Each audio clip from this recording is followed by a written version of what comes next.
Exam ही हिंदी में लिखा, मतलब क्योंकि अब इंग्लिश नहीं आती, एटलीस्ट कुछ नहीं से कुछ तो अच्छा। लेकिन लकीली मेरी टीचर प्रोफेसर जो है उन्होंने पास कर दिया एग्जाम एकदम से ऑल अलोन। कुछ कंपनी आई तो जिसमें इंटरव्यू देने का मौका मिला एक आध में, तो मैं याद कर रहा हूँ, my name is Shivam Shirolia, I did my bachelors from, तो ऐसा ही याद कर रहा था 3-4 लाइन की इंट्रोडक्शन तो कम से कम बोल के आ जाऊं।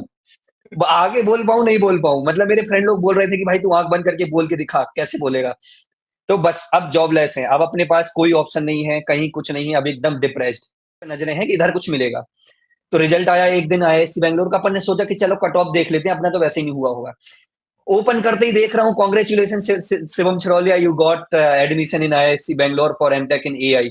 मतलब रात के 12-1 बजे रिजल्ट आया, अपने पूरे रोंगटे खड़े में मम्मी पापा को जगाया, चाचा चाची को जगाया कि भाई मैं सपना तो नहीं देख रहा हूँ, क्योंकि लेना है। तब मेरे मम्मी ने और चाचा लोगों ने जामवंत का रोल प्ले किया कि बेटा तुमने इधर से अभी तक बिना पैसे में इतने आगे तक पहुंच गए हो, तुम रैंक ले आए हो, यदि उनने तुम्हें सिलेक्ट किया है तो कुछ सोच के ही किया होगा ना, मतलब डिजर्विंग हो तब तो इतनी सिलेक्शन प्रोसेस होती है। तब जाके थोड़ा कॉन्फिडेंस आया, उस दिन के बाद मैं इंग्लिश चार पढ़ना चालू किया। तो पीपीओ मिल गया, जब देखा कि जो ऑफर लेटर आया तो 40 प्लस एलपीए, मतलब आप समझ रहे हो, आपकी एक्सपेक्टेशन ही 10 लाख है और आपको सीधा ऑफर मिल रहा है 40 लाख रुपए का। ड्रीम कम ट्रू, मतलब ड्रीम कम ट्रू क्या, सोचे ही नहीं है, सपना ही नहीं देखे हैं। आंखों में मंजिलें थीं, गिरे और संभलते रहे। आंखों में मंजिलें थीं, गिरे और संभलते रहे। आंधियों में कहाँ दम था, चिराग हवा में भी जलते रहे। So hi guys, welcome back to our another episode of beyond the ranks. So आज के जो हमारे गेस्ट हैं शिवम, तो बहुत ही ज्यादा ये जो हमारा पॉडकास्ट रहने वाला है ना, बहुत ही पावर पैक्ड रहने वाला है और बहुत ही ज्यादा प्रैक्टिकल इनसाइट्स के साथ साथ बहुत ही इंस्पिरेशनल भी रहने वाला है। क्योंकि आज हम शिवम की जर्नी से ये सीखेंगे कि कैसे लाइफ में आपके हजार मुश्किलें आएंगी, बहुत सारी रुकावटें आएंगी, हर्डल्स आएंगे, लेकिन फिर भी आपको अड़े रहना है। ठीक है, आपको जो भी लाइफ में आप जितने भी चैलेंजेस फेस करोगे, ठीक है, that can be related to any sort of financial crisis हो सकती है, या फिर हेल्थ इश्यूज भी हो सकते हैं, बहुत सारे प्रॉब्लम्स आएंगे, हर्डल्स आएंगे, लेकिन अगर आपके पास वो शेयर ग्रिट है, वो डिटर्मिनेशन है, और आप लाइफ में एक क्लियर गोल लेके चल रहे हो ना, तो आप हर बाधा को पार कर लोगे। So welcome back, welcome on our podcast Shivam. So good to have you and thank you so much for giving us time and you know accepting my request on coming to our channel. Welcome. Thank you Lavin और Sachin, like for inviting me. और वो शायरी भी बहुत अच्छी लगी जो आपने बताई। तो मैं अपना इंट्रोडक्शन दे देता हूँ एक बार। जैसा कि लविन ने बताया, मेरा नाम शिवम है। मैं करंटली क्वालकॉम में काम कर रहा हूँ पिछले 2 साल से, 2 साल ऑलमोस्ट कंप्लीट हो गए हैं। तो इधर पे जब से क्वालकॉम ज्वाइन किया है तब से तो लाइफ बहुत अच्छा चल ही रहा है। उसके पहले मैंने आईआईएससी बैंगलोर से एमटेक किया है आर्टिफिशियल इंटेलिजेंस में। बहुत से लोग नहीं जानते आईआईएससी बैंगलोर, क्योंकि आईआईटी ज़्यादा फेमस है। तो सबको अलग से ही बताना पड़ता है कि आईआईटी बॉम्बे के ऊपर एक जो कॉलेज आता है, आईआईएससी बैंगलोर, तो उधर से मैंने मास्टर्स किया है। इधर तक तो सब सही रहता है, लेकिन जब इसके पहले की लाइफ देखते हैं तो मतलब बहुत ज़्यादा अप ट्रेंड, डाउन ट्रेंड, मतलब इस टाइप से मेरी लाइफ रही है। ज़्यादातर शुरू में डाउन ट्रेंड, फिर एकदम से यू टर्न जो होता है, वो बोलते हैं ना कि बस आप काम करते जाओ, फल की चिंता मत करो, इकट्ठा फल भगवान दे देता है। तो मैं अपने बचपन से शुरुआत करता हूँ, क्योंकि मेरे को लगता है कि काफ़ी सारे लोग अपने आप से रिलेट कर सकते हैं। क्योंकि कई बार क्या होता है कि लोग बहुत जल्दी डिमोटिवेट हो जाते हैं, लेकिन उनको पता नहीं रहता है कि बस उनकी सफलता आगे आने वाली है। तो मैं रूरल एरिया से बिलॉन्ग करता हूँ, छोटा-सा गाँव मड़ियादव नाम है। ये मध्य प्रदेश में जबलपुर के पास है। तो उधर पे प्राइवेट स्कूल्स तो हैं नहीं, जो भी स्कूल है गवर्नमेंट स्कूल्स हैं। तो गवर्नमेंट स्कूल में के हाल तो पता ही है, यदि वो गाँव वगैरह में है तो किस टाइप का ही होता है। तो जैसे-तैसे फर्स्ट से 12th क्लास तक गवर्नमेंट स्कूल में ही पढ़ाई की है।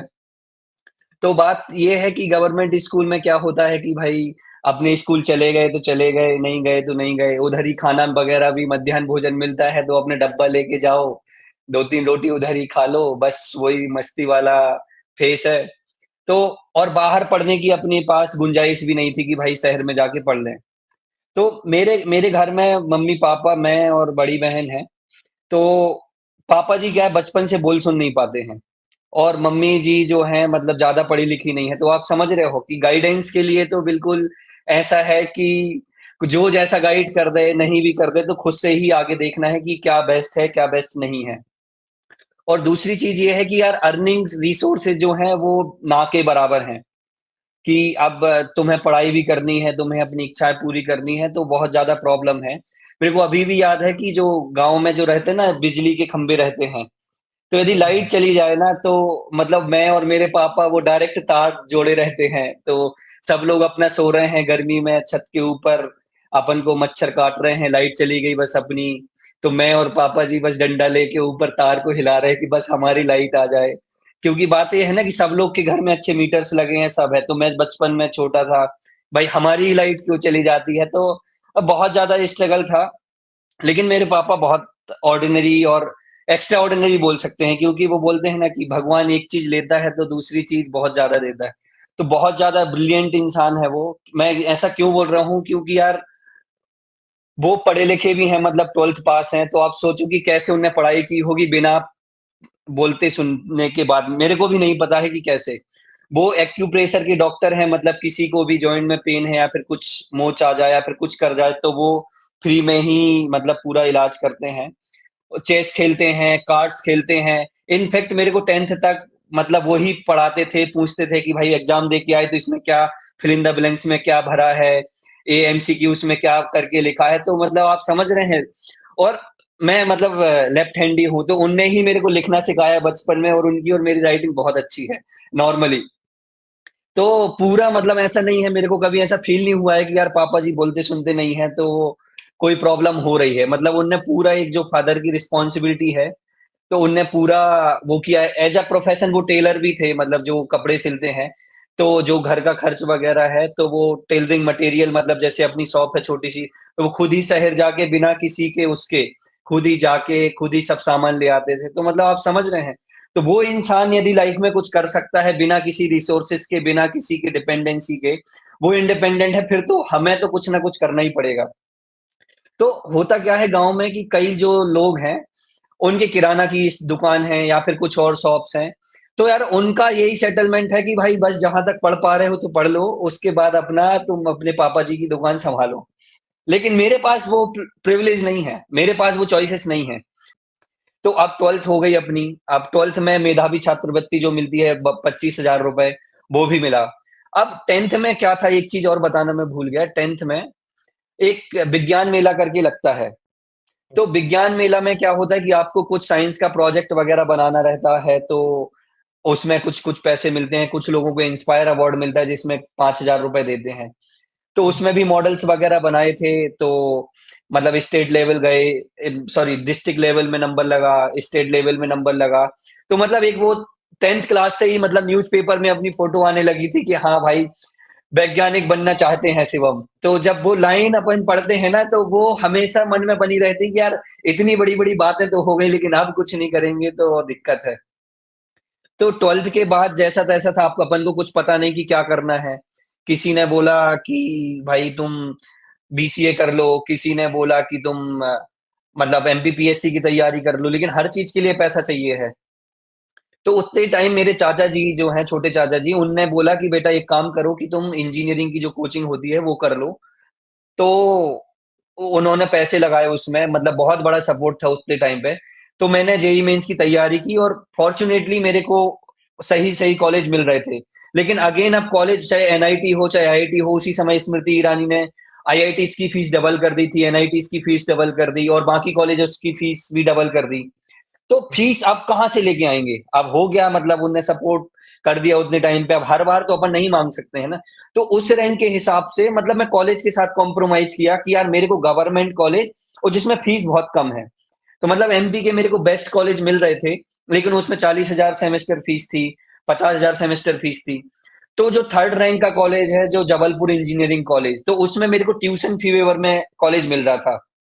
टीएफडब्ल्यू, जिसमें कि पूरे 4 साल अपन को कोई फीस नहीं देनी पड़ती है। तो मेरे को लगा कि यार कम से कम एक बार एक कॉलेज ले लो तो भाई अपना फीस का तो एटलीस्ट कुछ नहीं होगा। तो वो कॉलेज लिया, लेकिन इंटरेस्टिंगली उतने टाइम ना जब एडमिशन करने जाते हैं ना तो हम लोग के पास पैसे नहीं थे।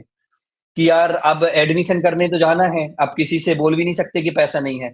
तो मेरे पड़ोस वाली आंटी हैं जो मेरी मम्मी की बहुत अच्छी फ्रेंड है, उनको पता चली ये बात, उन्होंने 5,000 रुपए दिए मेरी मम्मी को कि लो जो ये अपने बेटे को दे दो और वो जाके एडमिशन करा के लेके आ जाए। वो मतलब ये बिल्कुल भी ये झूठ बात नहीं है, एक्चुअल में उनने मेरी मम्मी को पैसे दिए और मम्मी ने मेरे को दिए और फिर मैं उस पैसे से गया और एडमिशन कराया। मतलब आप समझ रहे हो उतने टाइम पे यदि कोई सपोर्ट ना करे, ऑल्दो मेरे चाचा जी सपोर्ट कर रहे थे हर चीज, लेकिन हर चीज के लिए अपन नहीं फोन करके बोल सकते कि भाई अब मेरे को ये जरूरत है, ये जरूर, क्योंकि हमें भी संकोच करना पड़ता है। तो मेरे को आज भी याद है कि यार वो सपोर्ट जो है, मतलब कोई पड़ोस, मतलब उनके बच्चों से बात नहीं होती उतनी, लेकिन उन्होंने सपोर्ट किया और अपन को उतना आगे पहुंचाया। तो अब जबलपुर तो पहुंच गए, अब तो हिंदी मीडियम से थे, अब देखा तो सारा सिलेबस इंग्लिश में है। अब तो मतलब मेरे 12th में जो मार्क्स आए थे सब में 95 प्लस हैं, इंग्लिश में मेरे 69 है, क्योंकि वो तो बनती नहीं है। उधर तो टीचर को भी नहीं, जो पढ़ाते थे उनको भी नहीं आती है। तो अब तो भाई अपन डिप्रेशन में कि यार अब कैसे करेंगे। इंग्लिश तो मैं तो जैसे क्लास में लोग फर्स्ट फर्स्ट डे रहता है तो कई सारे टीचर आते हैं, वो बोलते हैं कि इंट्रोडक्शन, सब लोग अपना इंग्लिश में इंट्रोडक्शन बोल रहे हैं, मेरी फट रही है इधर पे। बस मेरा नंबर ना आ जाए, मेरा नंबर ना आ जाए, क्योंकि इंग्लिश में तो मैं बोल नहीं पाऊंगा। मतलब इतना ज्यादा हाथ पैर कांपते थे कि रेपुटेशन का सवाल है। अभी बाकी बच्चे देखेंगे क्लास में तो फिर अच्छा नहीं लगेगा ना कि यार। तो जैसे तैसे वो समय काटा, मैं फर्स्ट सेमेस्टर के एग्जाम ही हिंदी में लिखा, मतलब क्योंकि अब इंग्लिश नहीं आती, एटलीस्ट कुछ नहीं से कुछ तो अच्छा। लेकिन लकीली मेरी टीचर प्रोफेसर जो है उन्होंने पास कर दिया एग्जाम, तो मतलब कम से कम बैक नहीं लगी। तो 4 साल मेरे ऐसे ही गए, मतलब कॉलेज वगैरह तो मैं ज्यादा जाता नहीं था, क्योंकि मेरा मेन प्रायोरिटी था पैसा कमाना। क्योंकि अब मेरी जिम्मेदारी है कि यार मैं घर पे थोड़ा बहुत पैसे भेजूं। तो होता है ना कॉलेज में कई सारे कल्चरल टेक्निकल इवेंट रहते हैं और भी सारी चीजें, तो मैं इन सब में बहुत ज्यादा इन्वॉल्व हो गया, क्योंकि उसमें क्या है पैसा मिल जाता था, कोई इवेंट यदि थर्ड पार्टी से करा रहे हो उसमें भी थोड़ा बहुत पैसा मिल जाता था। अब भरोसा नहीं करोगे 4 साल में मतलब इक्वल टू उतने लाख रुपए मैंने कमा लिए थे उससे कि भाई, तो अब पढ़ाई तो हो नहीं पाएगी। अब अपन सही बात। फाइनल ईयर में आ गए, फाइनल ईयर में आ गए तो अब क्या, ना तो इंग्लिश बनती है, ना ही अपन ने जो पढ़ा हुआ था, पढ़ा तो कुछ है ही नहीं। अब टीसीएस आ रही, आईबीएम आ रही, विप्रो आ रही, कैपजेमिनी आ रही, ना तो कोडिंग बनती है, ना कोडिंग कभी करी भी नहीं है वैसे, और ना ही अपन ईसी ब्रांच थी, ना तो उसमें अच्छे हैं, और ना ही इंग्लिश अच्छी है। तो बस सब 4 साल तक बढ़िया था, पैसे कमा रहे थे। अब एकदम से ऑल अलोन कुछ कंपनी आई तो जिसमें इंटरव्यू देने का मौका मिला एक आध में, तो मैं याद कर रहा हूँ, my name is Shivam Shirolia, I did my bachelors from, तो ऐसा ये याद कर रहा था 3-4 लाइन की इंट्रोडक्शन तो कम से कम बोल के आ जाऊं। आगे बोल पाऊं नहीं बोल पाऊं, मतलब मेरे फ्रेंड लोग बोल रहे थे कि भाई तू आंख बंद करके बोल के दिखा, कैसे बोलेगा। तो बस अब जॉबलेस हैं, अब अपने पास कोई ऑप्शन नहीं है, कहीं कुछ नहीं है, अब एकदम डिप्रेस्ड। तो अब इतने समय क्या होता है कि यार कोई मेरे सीनियर जो हैं वो गाइड करते हैं कि बेटा एक काम करो, गेट का तैयारी कर लो। तो उसमें क्या होता है कि एमटेक में 12,400 रुपए स्टाइपेंड मिलता है, मेरे को ये नहीं पता था।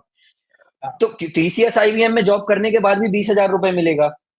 तो मैंने सोचा इधर ही कर लो, मास्टर्स हो जाएगा, 12,400, चलो थोड़ा भाई मास्टर डिग्री हो जा रही है तो 12,400 मिल जाएंगे।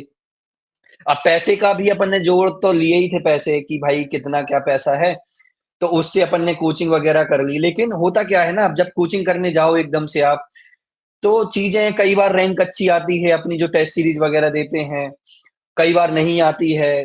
तो ऐसा बहुत सारी चीजें होती हैं। तो मतलब अपन को इतना ज्यादा कॉन्फिडेंस था नहीं कि यार हो पाएगा कि नहीं हो पाएगा।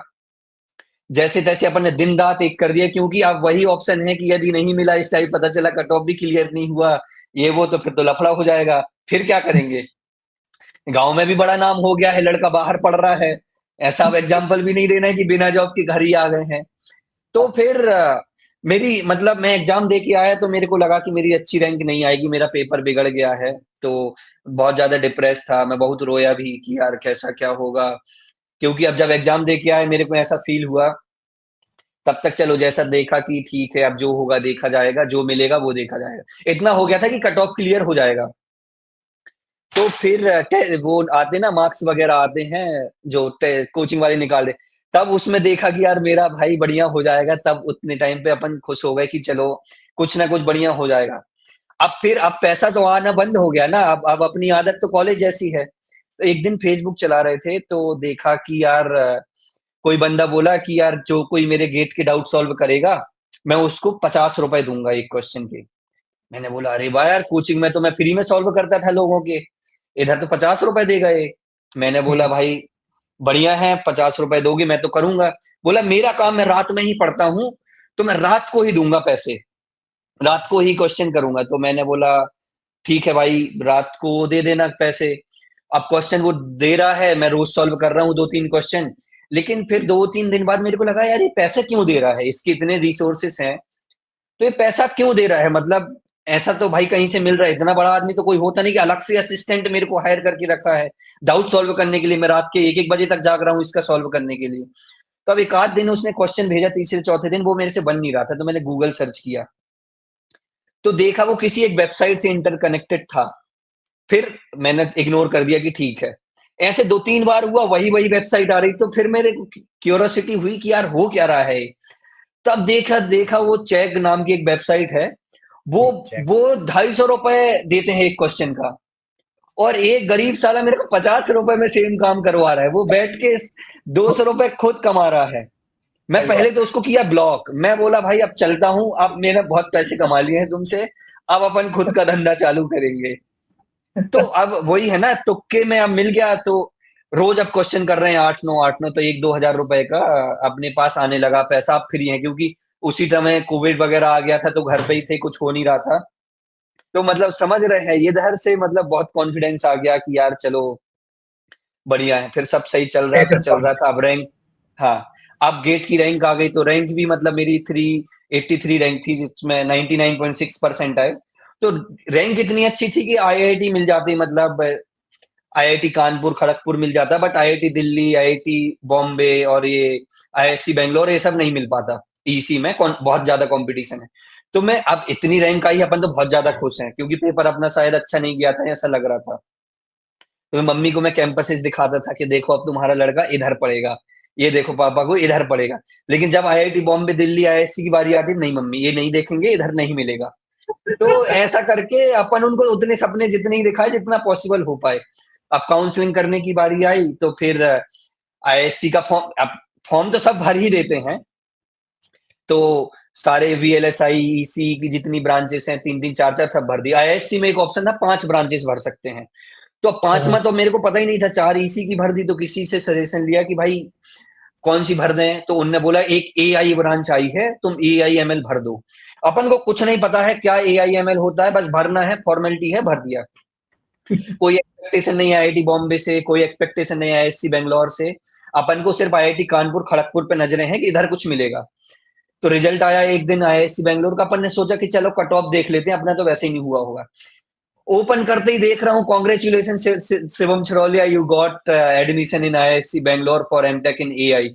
मतलब रात के 12-1 बजे रिजल्ट आया, अपने पूरे रोंगटे खड़े में मम्मी पापा को जगाया, चाचा चाची को जगाया कि भाई मैं सपना तो नहीं देख रहा हूँ, क्योंकि आईआईएससी बैंगलोर तो भाई इंडिया में जो भी बंदा है टेक्निकल में भाई उसका तो सपना है। मैं तो यही सही बात। मानता हूँ आईआईटी बॉम्बे से ज्यादा वैल्यू है उसकी, क्योंकि एक यूनिक नो कॉलेज डाउट। है।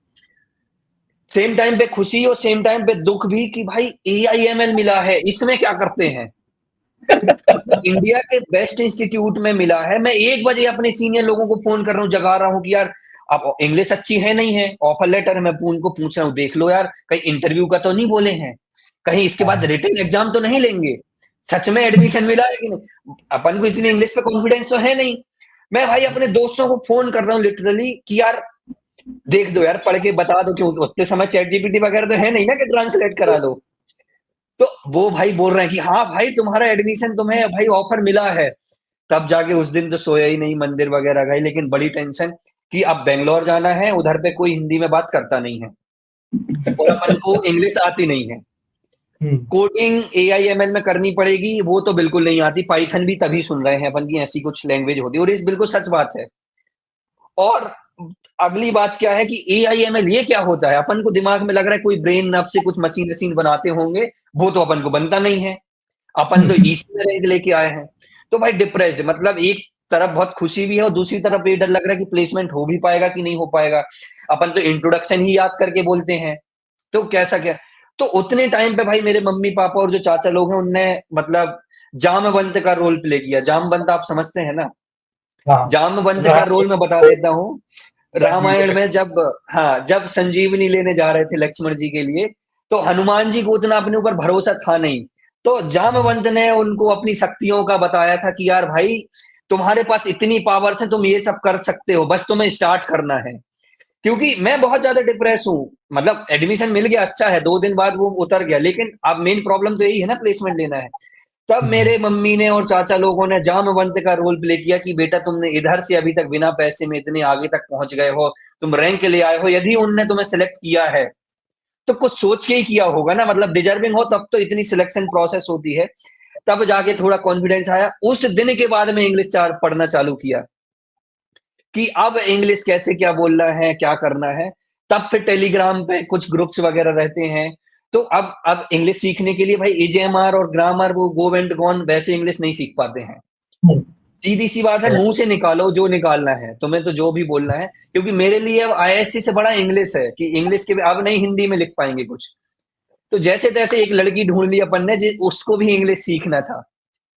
तो अब बस 2-2 घंटे अपन उससे बात कर रहे हैं, how hi how are you doing, what are you doing. So ये बात है कि अब लड़के से तो 2 घंटे बात नहीं कर पाऊंगा सीरियसली। क्या बात सही करेंगे बात। भाई। तो आवश्यकता आविष्कार की जननी है। तो सही जैसे बात। जैसे आवश्यकता बढ़ती गई वैसे वैसे अपन ने ऑप्शन, तब उस लड़की को भी इंग्लिश सीखनी है, हम भी, हम दोनों अच्छे दोस्त 2-2 घंटे बात कर रहे हैं, बढ़िया, छुट्टी हो ही गई है, कुछ करना है नहीं। तो हाँ जी। फिर अपन फिर इंग्लिश सीख गए अगले महीने तक कि भाई वो भी खुश मैं भी खुश। तो बढ़िया, तो अब इंग्लिश हो गया। अब इंग्लिश का एक तो मतलब अब ऐसा कि मुंह से कुछ निकलने लगा है। क्या मुंह से, क्योंकि अब बात यह है ना कि उसको भी बेइज्जती का डर नहीं है, वो अपन से ज्यादा वीक है, अपन को भी नहीं है। तो तो वो इंग्लिश अपन सीख गए, तो इंग्लिश का हो गया जैसे तैसे, 1-2 महीने में रोज ही बात कर रहे हैं छत में जाके। तो वो अच्छा लगा, मतलब सबको ही ऐसा करना चाहिए भाई, कहाँ कोचिंग वोचिंग में पैसा दोगे। उसके बाद फिर अब AIML का आया, तो भाई वो भी अपन ने पढ़ना चालू किया। क्योंकि अब बाकी बच्चे जो होते हैं ना, उनको AIML मिला है, उनको पता है क्या होता है, उनने अपने मन से भरा है। मैं मजबूरी में जो कुछ नहीं था फॉर्मेलिटी में, तो मैं पूरा सिलेबस ही खत्म कर दिया IISc जाने के पहले 3 महीने में, दिन रात वही पढ़ रहा हूँ। तो IISc जाने से पहले अब मैंने पूरा 2 साल का कोर्स कवर वीडियो देख के कर लिया। तो फिर अब थोड़ा सा टेंशन फ्री है कि चलो, अब जैसे ही IISc में गए, तो फिर देखा 12,400 रुपए जो मिलना था वो बंद कर दिया गवर्नमेंट ने। वो क्यों कर दिया कि यार जो है, बच्चे जो है एमटेक बस इसीलिए कर रहे हैं कि उनको 12,400 मिले। मैं मन में सोचा बात तो सही है, मैं भी तो उसे देखकर तो लेकिन लेकिन अब बुरा भी लग रहा है कि यार फीस भी भरनी है, ये वो। तो एडमिशन के टाइम पे मेंटोर अरेंज करते हैं वो। तो वही है ना कि जब आपका लक सही होता है ना, तो यार पता नहीं कहाँ से भगवान आते हैं, कहाँ से क्या करते हैं। क्योंकि अब मेरे को लैपटॉप भी चाहिए है, फीस भी भरनी है, कुछ मेडिकल टेस्ट हैं वो भी कराने हैं, तो पूरा खर्चा है 70-80 हजार का। अब मैं मेल किया भाई कॉलेज में कि यार सर ऐसा ऐसा है, स्टाइपेंड के चक्कर में अपन कर रहे थे, अब वो भी नहीं मिलना है, नया लैपटॉप भी चाहिए है, घर की कंडीशन अच्छी है नहीं। तो अब घर वाले बोल रहे हैं कि बताओ क्या करना है, फीस कहाँ से भरें। ये वो मेल किया, अगले दिन एक प्रोफेसर हैं उधर पे, कंप्यूटर साइंटिस्ट हैं, उनका मेल आया कि यार बताओ तुम्हें कितने पैसे की जरूरत है, तुम अपना अकाउंट नंबर भेजो, आई विल ट्रांसफर इट। तो मैंने अकाउंट नंबर भेज दिया, मैंने ये नहीं बोला कितनी क्या जरूरत, मेरे को लगा 5-10 हजार रुपए दे देंगे भाई, उतना ही बहुत है, मेडिकल टेस्ट हो जाएगा। अगले दिन उन्होंने बोला कि 1,000 रुपए भेजे, चेक करो आए कि नहीं। मैंने बोला आ गए सर। ठीक है, बोलते बाकी के अमाउंट कल भेजेंगे। मैं बोला बढ़िया है भाई, भेज देना कल। अगले दिन देखा 99,000 रुपए मेरे अकाउंट में आ गए। प्रोफेसर का नाम जयंत हरसिदा है, IISc बेंगलोर के हैं। मतलब ज्वाइन करने से पहले इतना बड़ा ट्रस्ट कि मैं बोला, मेरे को लगा भाई ब्याज याज पे तो नहीं लेंगे। मैं बोला सर कितना इंटरेस्ट भरना है इसका।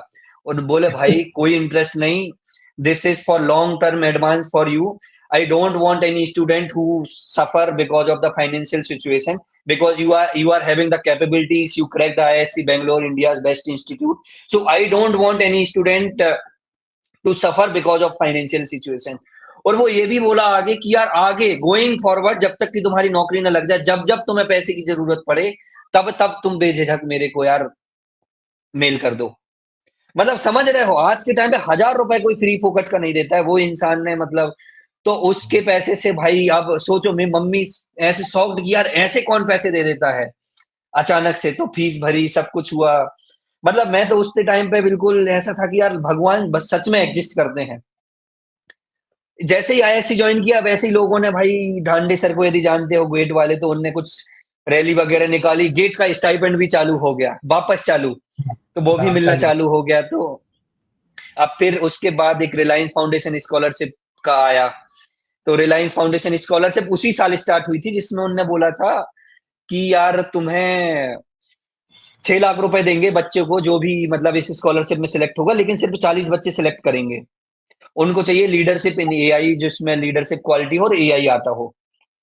तो सोचोगे कोई पूरे इंडिया में से यार तुम कितनी कम प्रोबेबिलिटी है कि तुम्हें कोई स्कॉलरशिप मिल सकती है। वो भी सिर्फ तो 40 मैंने बच्चों फॉर्म भर दिया। हाँ, मैंने फॉर्म भरा, बहुत सारे बच्चों ने भरा, मेरा शॉर्टलिस्ट हुआ, उसमें इंटरव्यू के लिए मैंने इंटरव्यू दिया और देखा कि यार मेरा नाम लिस्ट में है। मतलब जो 1 लाख रुपए और जो 12,400 मिल रहे हैं तो मिल रहे हैं। मेरे को रिलायंस फाउंडेशन स्कॉलरशिप, मतलब उस साल 37 बच्चों को, 37 बच्चों को लिया था उनने, उसमें से मेरा भी नाम था। तो मतलब कितना बड़ा अचीवमेंट था कि यार आप इंडिया के टॉप 37 बच्चों में से हो जिसको ये स्कॉलरशिप दी जा रही। और मतलब कई लोगों का तो रहता सपना कि वो मैकबुक खरीदें, आईफोन खरीदें, मतलब जब जॉब लग जाए।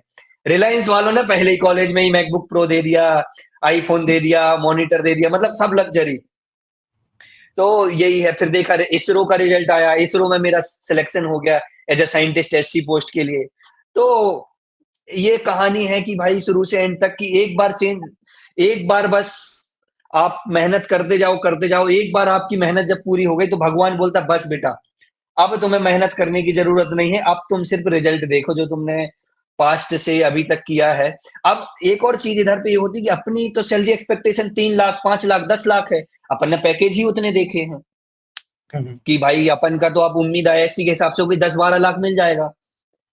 यार आईएससी में कंपनी आई इंटर्नशिप के लिए, क्वालकॉम, तो देखा कि यार सिलेक्शन हो गया उसमें इंटर्नशिप के लिए, बहुत खुश। पैकेज आके ज्यादा पता नहीं किए थे क्या देते हैं कैसे नहीं देते हैं।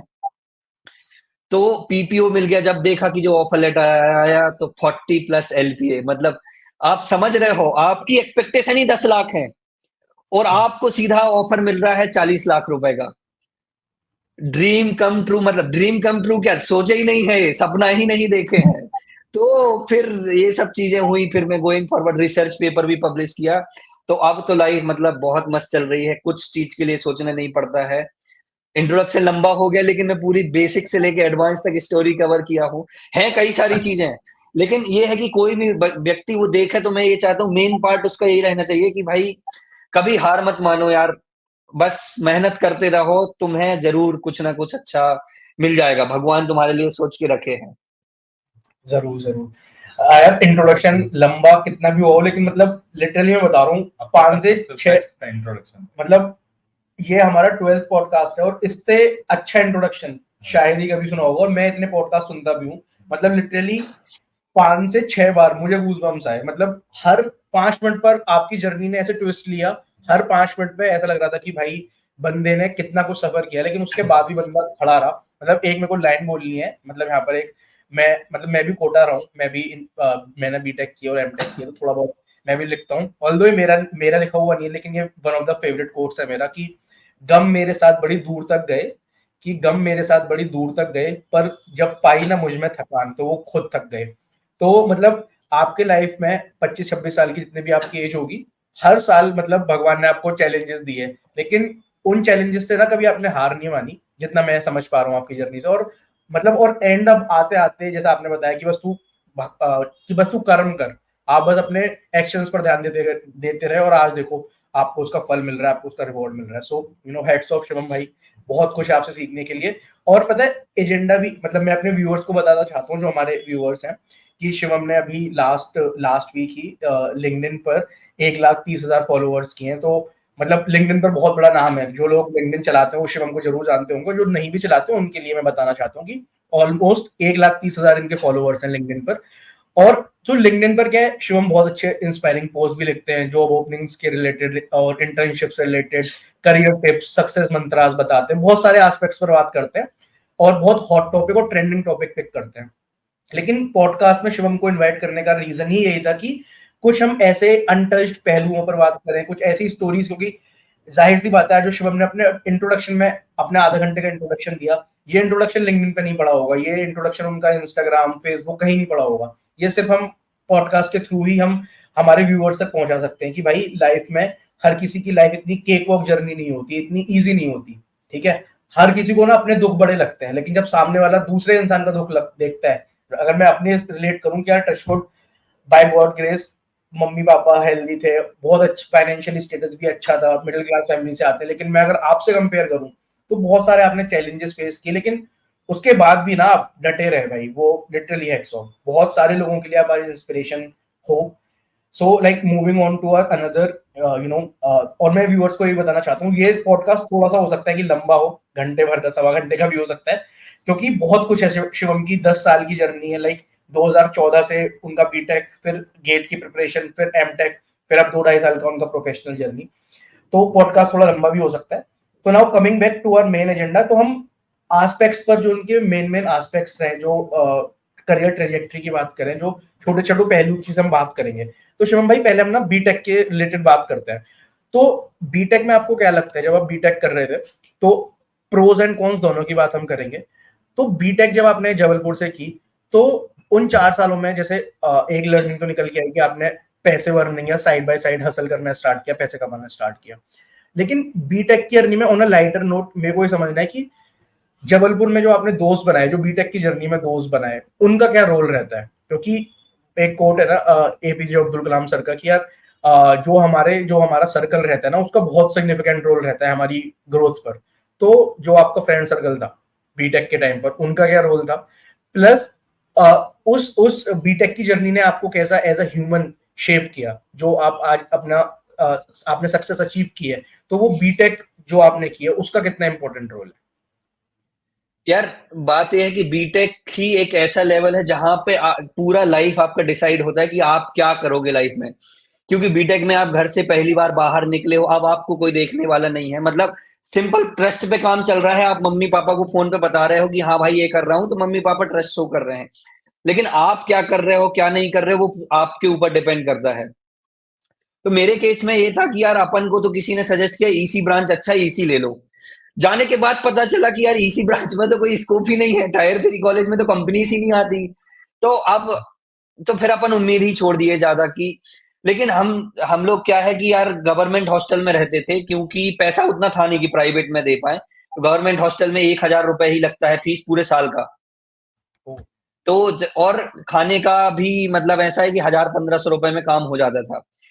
तो हमारे गवर्नमेंट कॉलेज में उस समय रैगिंग वगैरह हुआ करती थी। तो भाई बहुत ज्यादा थप्पड़ अप्पड़ भी खाए हैं अपन ने, ऐसा नहीं है। रैगिंग भी दी लेकिन मजा भी बहुत आया। उससे क्या सीनियर से अच्छा कनेक्ट हुआ। कभी रैगिंग को मैंने उससे नहीं देखा कि भाई टॉर्चर हो रहा है। ये था कि रैगिंग ले रहे हैं तो भाई वो अटैचमेंट भी दिखा रहे हैं, आपके सीनियर आपके दोस्त जो हैं, मतलब जो बने हुए हैं। तो ऐसा है कि अब हॉस्टल में भी माहौल ऐसा था, ज्यादा पढ़ाई लिखाई का माहौल था नहीं। तो वही है ना, वो बोलते हैं कि संगति का असर पड़ता है। तो बढ़िया है, लेकिन आपको ही डिसाइड करनी कि आपको उस संगति में जाना है कि नहीं जाना। दोस्त बहुत अच्छे हैं, बहुत ज्यादा अपना भाई उनका सपोर्ट रहा है लाइफ में। लेकिन ये आपको डिसाइड करना है कि वो नहीं पढ़ रहे हैं तो आपको नहीं पढ़ना है, वो सिगरेट पी रहे हैं तो आपको पीना है, वो दारू पी रहे हैं तो आपको पीना है कि नहीं। ये तो मैंने सिर्फ अच्छी चीजें उनसे ली। मैं हमेशा ये फोकस था कि यार मेरे को पढ़ना है कि कुछ करना है। पढ़ना इन द सेंस मैं मेहनत करता था कि कैसे पैसे कमाए जा सकते हैं। ये नहीं कि रूम पे पड़े हैं सिगरेट पी के, वो सब चीजें अपन कहीं नहीं गए। अपन को एक सीनियर का फुल सपोर्ट मिला। अपन को सीनियर, अब वो क्या है ना, रैगिंग में जब से पहली बार जाते हैं तो एकदम मासूम मासूम से बच्चे हैं कि कुछ बन ही नहीं रहा है। रैगिंग में जो हमें सपोर्ट मिला ना सीनियर का, मतलब हमें बोलते बना कि भाई कैसे किसी के सामने बोलना है, कैसे। अब जैसे इवेंट वगैरह ऑर्गेनाइज कराना है तो प्रिंसिपल के सामने जाना है, डायरेक्टर के सामने जाना है। यदि वो रैगिंग वाला पार्ट नहीं हुआ होता ना, क्योंकि सीनियर क्या करते हैं तुम्हें भाई मेंटली वो करते हैं कि भाई तुम कैसे इस सिचुएशन से निकलोगे। तुम्हें एक ट्रिकी टाइप की चीज में फंसा देंगे, आप क्या करोगे, मार खाओगे कि क्या करोगे। तो उससे ना बहुत ज्यादा डेवलप, मतलब ठीक है वो लगता है कई लोगों को बहुत बुरा लग सकता है कि रैगिंग, मैं नहीं बोल रहा हूँ होनी चाहिए, मैं बोल रहा हूँ पर्सनली मेरे को बहुत ज्यादा हेल्प हुई है उससे। मैं मतलब जैसा था बिल्कुल सीधा साधा टाइप का, बिल्कुल कुछ लाइफ का कुछ पता नहीं है, किसी के सामने नहीं बोल पा रहा हूँ, लेकिन उस जर्नी में मतलब शुरू के 1 साल में मैं बहुत कुछ चीजें सीखा कि भाई कैसे किसी से बात करनी है, कैसे डरना नहीं है, क्या करना है। तो उससे बहुत ज़्यादा फ़ायदा हुआ, लेकिन एक सेम टाइम पे क्या होता था कि कई बार हॉस्टल में लोग ये दारू सिगरेट के चक्कर में लोग मेस की फीस नहीं भरते थे। तो मेस वाला कभी चलाता नहीं था मेस का, मतलब ऐसा था कि भाई मेस बंद है। यदि आप लोग को पता हो तो गवर्नमेंट हॉस्टल में क्या होता है, कॉन्ट्री से मेस चल रही है, 1500-1500 रुपए जोड़ो उसको दो, फिर वो महीने भर मेस चलाएगा। अपना बजट तो 30 रुपए दिन ही है, एक दिन का खाना 30 दिन, 30 रुपए, अपना बजट तो ये है। अब मेस बंद रहेगी लेकिन आपको 30 रुपए में दोनों टाइम का खाना तो बाहर नहीं मिलेगा। सही बात क्योंकि होता ये था कि बच्चे फीस नहीं भरते थे मेस की, वो दारू सिगरेट में उड़ा देते थे कुछ कुछ, तो उसकी वजह से कई बार महीने में 10 दिन तो ऐसा आता था कि भाई फीस नहीं दे रहे हैं। उतने टाइम पे स्ट्रगल हो जाता था कि यार अब 30 रुपए हैं, आप खाना कैसे करें। तो भाई देखते थे कि 2 समोसे 4-4 रुपए के लिए, और किसी और आंटी से 4-4 रुपए की 2 रोटी और प्याज, मतलब 16 रुपए में तुम्हें 2 रोटी 2 समोसे और प्याज खा के अपना काम चल रहा है, और पता बस चल जाए कि किसी मंदिर में भंडारा है, तो फिर पैदल चल के जाना है 4-5 किलोमीटर, जितने किलोमीटर है, और उधर से भंडारा से खाना खाना है। मतलब समझ रहे हो, ये भी मैनेज करना है अपन को कि यार खाने की क्या व्यवस्था है अब। आज तो मैस बंद है, सुबह सो के उठे देखा कि भाई मैस में आवाज नहीं आ रही है कुछ, मतलब मैस बंद है। तो पता किया भाई सोमवार, अरे मंगलवार या शनिवार तो नहीं है, क्योंकि नॉर्मल एक उधर में मंदिर है 3 किलोमीटर दूर, पाट बाबा। तो इन 2 दिनों में तो अपना जुगाड़ हो जाता था कि चले जाओ अपने पैदल। ऑटो का पैसा नहीं दे सकते ना, ऑटो ही का पैसा है तो फिर उधर ही खा लेंगे, तो उधर पे खाना, नहीं तो भाई ये 2 समोसे और 2 रोटी में अपना भाई ये निकालना। तो काफी लाइफ लर्निंग हुई है बीटेक में। तो यही है कि हर सिचुएशन से कैसे क्या निपटना है वो भी देखा है, कई बड़े बड़े लोगों से मिला भी है, जैसे ब्रह्मोस के जो सीईओ, जो ब्रह्मोस डीआरडीओ आप जानते होगे, तो उसके जो सीईओ एमडी हैं वो जेईसी के थे हमारे कॉलेज के, तो उनसे है। मिला हूँ, उनने इंटर्नशिप ऑफर की थी, मतलब मैं इवेंट ऑर्गेनाइज कराता था, तो उनने देख के ही वो, मैंने सर को बोला कि यार इंटर्नशिप करना चाहता हूँ, तो उनने इंटर्नशिप के लिए बुलाया। सीएम जो शिवराज सिंह चौहान जी हैं उनसे मिलने का मौका मिला, अपने जो एजुकेशन मिनिस्टर उतने टाइम पे दीपक जोशी जी थे हम्म, उनसे मिला, अपने हॉस्टल को इम्प्रूव कराया। तो ये सब चीजें जब एक बार हो जाती ना, तो आपके अंदर मतलब इनबिल्ट कॉन्फिडेंस आ जाता है कि लाइफ में कुछ ना कुछ तो कर ले। कर लेंगे। तो मेरा पढ़ाई लिखाई तो ज्यादा नहीं हुई है, यही सब चलता रहा 4 साल, तो लेकिन मतलब वो बहुत चार जरूरी है। 4 साल में सही बात है, मतलब यार हर मतलब हर एक फेज की इंपॉर्टेंस होती है, ठीक है।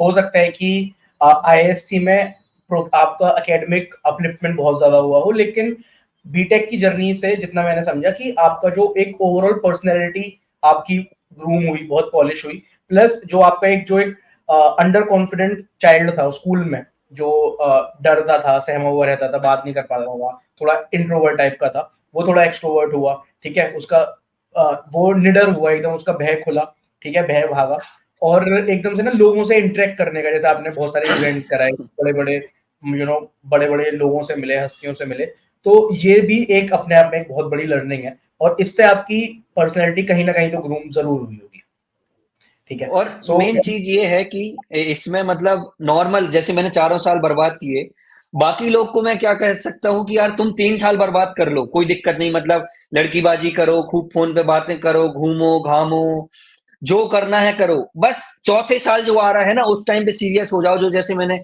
फाइनल ईयर के बाद डिसाइड किया कि यार अब क्या करना है। तो वो चीज, क्योंकि मेरे पास पैसा आ रहा था तो मैं वो सब बाहर की दुनिया भूल गया था। तो थर्ड ईयर में आके यदि आप स्टार्ट कर दो तो मतलब मेरे को लगता है कि भाई शुरू के 3 साल आप एंजॉय कर सकते हो, इतना ज्यादा भी मेहनत नहीं है जितना लोगों को लगता है, थोड़ी भी मेहनत करोगे तो बहुत बढ़िया हो जाएगा। सही बात है, सही बात है, मतलब ऑलराउंडर बन सकते हो आप कि सारे काम करो, हाँ। वो है ना कि जब वक्त की जो मांग है उसके अकॉर्डिंग, ठीक है। अब जैसा आपको पता था कि यार ऊपर पापा फैमिली की साइड से फाइनेंशियली सपोर्ट नहीं मिलेगा, ठीक है, अब जॉब लगी नहीं है, तो अब आपको पता था कि यार डू और डाई वाली सिचुएशन है मेरे पास, जब मैंने कोचिंग करी, तैयारी करी, अब तो मेरे को नैया पार लगवानी पड़ेगी। तो ऐसे मतलब एक टाइम पर लोगों को सीरियसनेस दिखानी पड़ती है, और वो जरूरी भी है लाइफ में, आप तभी ऊपर ग्रो कर पाओगे, राइट?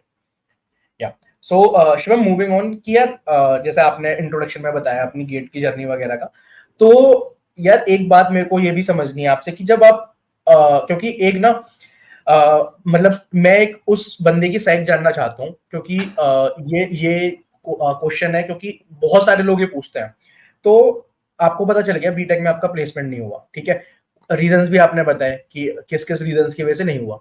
तो जब आपने गेट एग्जाम की तैयारी करी एक साल 2018 से 19 वाले फेज में, फिर आपने एमटेक गेट का एग्जाम दिया, तो जो एग्जामिनेशन हॉल में जो 3 घंटे का जो प्रेशर था, ऑब्वियसली आप एक बर्डन कैरी करके आ रहे होंगे, दिमाग में बहुत सारे थॉट्स चल रहे होंगे कि यार तैयारी करिए, एक साल होगा नहीं होगा, घर पे भी जवाब देना है, लाइफ सेट करनी है, बहुत सारे नंबर ऑफ क्वेश्चंस हैं।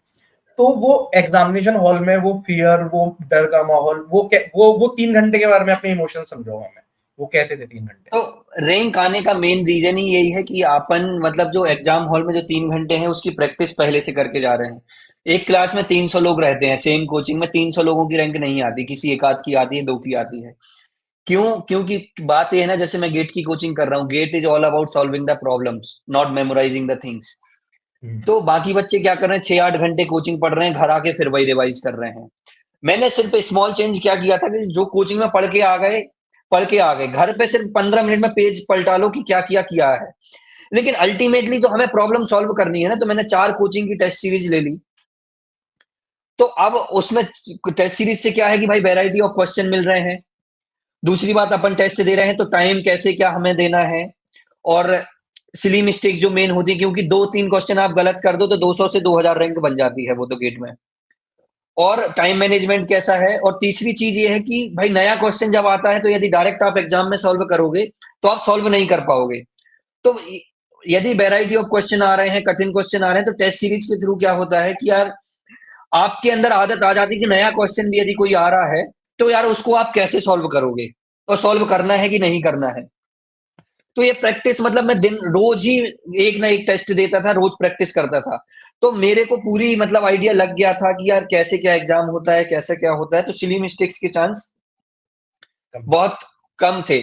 इंग्लिश में मेरे मार्क्स नेगेटिव में आते थे, तो मैं इंग्लिश अटेम्प्ट करना ही बंद कर दिया था। मतलब उसमें भी तो बाकी लोगों के लिए पेपर 100 नंबर का होता है, मेरे लिए 94 नंबर का हुआ करता था पेपर। क्योंकि यदि अटेम्प्ट करूंगा तो गलत ही आएगा, इंग्लिश अपन ने पढ़ी नहीं है गेट के टाइम पे। तो फिर मैं पूरा तैयार था, क्योंकि 100 से ज्यादा टेस्ट दे चुका था। तो मेरे लिए वैसे ही लगा कि जैसे मेन एग्जाम है, 3 घंटे बिल्कुल पता नहीं चलते हैं कि भाई कब स्टार्ट किया और कब खत्म हो गया। लेकिन बस यही है, एग्जाम होने के बाद ऐसे लगा कि पेपर अच्छा नहीं गया है। तो वो हो सकता है कि पता नहीं उस टाइम का माइंड सेटअप था कि क्यों नहीं अच्छा हुआ, या फिर एक आध दो क्वेश्चन सॉल्व कर कर पाता लेकिन कर नहीं पाया, तो इसलिए हो सकता है। बढ़िया बढ़िया। तो शिवम भाई, लाइक ठीक है, फिर उसके बाद आपने ये भी बताया कि जब आपकी गेट में गेट में रैंक आई, जो पूरी जर्नी बताई आपने, 383 रैंक आई, उसके लिए पहले बहुत बहुत कॉन्ग्रेचुलेशन फॉर दैट, और बहुत बड़ा अचीवमेंट है आईआईएससी से एआईएमएल में अपनी मास्टर्स करना। तो इसके बाद अब ना हम आपकी एमटेक की जर्नी को समझते हैं, क्योंकि अभी हमने बीटेक की जर्नी, पूरी आपकी स्कूलिंग वाली जर्नी समझी। अब हमारा नेक्स्ट चैप्टर स्टार्ट होता है आपकी एमटेक की जर्नी, ठीक है? आईआईएससी, अच्छा आपने इंटरव्यू दिया था क्या, या फिर बस रिटन एग्जाम से ही आईआईएससी बेंगलोर में हो? कोविड था तो डायरेक्ट रैंक के थ्रू हुआ था। Okay okay, got it. तो अब आपने मास्टर्स में एडमिशन ले लिया आईआईएससी बेंगलोर, और आई बिलीव ये वर्ल्ड रैंकिंग में भी इंडिया का बेस्ट इंस्टीट्यूट है, जितना मैंने हाँ, रिसर्च इंस्टीट्यूट, हाँ। हाँ। हाँ, बेस्ट है, ठीक है। तो उसके बाद जब आपने मास्टर्स की, तो वो जो 2 साल थे, उसमें अपनी जर्नी के बारे में बताइए कि आपने, ठीक है, वो इंग्लिश वगैरह की जो आपकी थोड़ी बहुत लाइट नोट पे जो जर्नी स्टार्ट हुई वो हमें समझ में आई, लेकिन जो क्योंकि ईसी से आपका कोई कोडिंग से कोई लेना देना नहीं था दूर दूर तक, अब वो कोडिंग वाला, वो क्योंकि यार ऑल इंडिया आईआईएससी बेंगलोर में जितना मेरे को लगता है कि ऑल इंडिया के लेवल के बच्चे आए होंगे, लाइक कोई अलग अलग ब्रांचेस से बंदे हाँ। भी आए होंगे, कंप्यूटर साइंस वाले बंदे भी आए होंगे, तो वो बहुत ज्यादा उनका कोडिंग बैकग्राउंड भी रहा होगा डेफिनेटली, ठीक है, और कट थ्रोट कॉम्पिटिशन भी आपने देखा होगा। तो वहां पर कैसा क्लास का माहौल था, रहता था, प्लस ओवरऑल आईआईएससी बेंगलोर का ओवरऑल कैसा माहौल रहता था, और उससे आपकी क्या लर्निंग्स है, और जो लोग आईआईएससी बेंगलोर को अपना ड्रीम कॉलेज कंसिडर करते हैं रिसर्च के लिए या अपना हायर स्टडीज के लिए, तो उनके लिए आप अपनी जर्नी कैसे शेयर करना चाहेंगे? तो यार बीटेक और एमटेक की मेरी जर्नी कंप्लीटली इंडिपेंडेंट, मतलब एकदम अपोजिट है। बीटेक में बिल्कुल पढ़ाई नहीं, और एमटेक में अब पता है कि यार मंजिल यही है, इधर से ही जो हो सकता है तो हो सकता है। मेन बात यह है कि आईआईएससी में यदि आप एग्जाम्स ही पास कर पा रहे हैं ना, तो मतलब आप बहुत अच्छा कर रहे हैं, क्योंकि एग्जाम ही बहुत ज्यादा टफ होते हैं। तो ये है कि कोडिंग का भी अपना स्टार्ट तभी हुआ एआईएमएल में। तो पहला जो असाइनमेंट था, तो यार मैं बहुत ज्यादा कोडिंग का असाइनमेंट था, मतलब इमेज प्रोसेसिंग में मेरे को तो यही लगता था कि कोडिंग वोडिंग ज्यादा रहती नहीं है, यही सब मैथमेटिक्स वाले गेट टाइप का क्वेश्चन सॉल्व कर दो। लेकिन ऐसा नहीं है, हर चीज उधर पे सॉल्व करना सिखाते हैं कि भाई, मतलब ऐसा नहीं है कि आपको हर चीज बनी बनाई मिल जाए। वो प्रोफेसर लोग इतने ज्यादा स्मार्ट होते हैं कि भाई वो ये कोशिश कराते हैं कि बच्चा अपने आप से क्या कर रहा है। स्पून फीड नहीं कराते हैं कि भाई लो सब कुछ दे दिया है, एक्स की वैल्यू दे दी, वाई की वैल्यू ने दे दी, एक्स इंटू वाई करके बता दो। वो ऐसे ओपन एंडेड प्रॉब्लम्स देते हैं जिसमें तुम्हें खुद का दिमाग लगाना पड़ेगा कि यार कैसे क्या सॉल्व करोगे।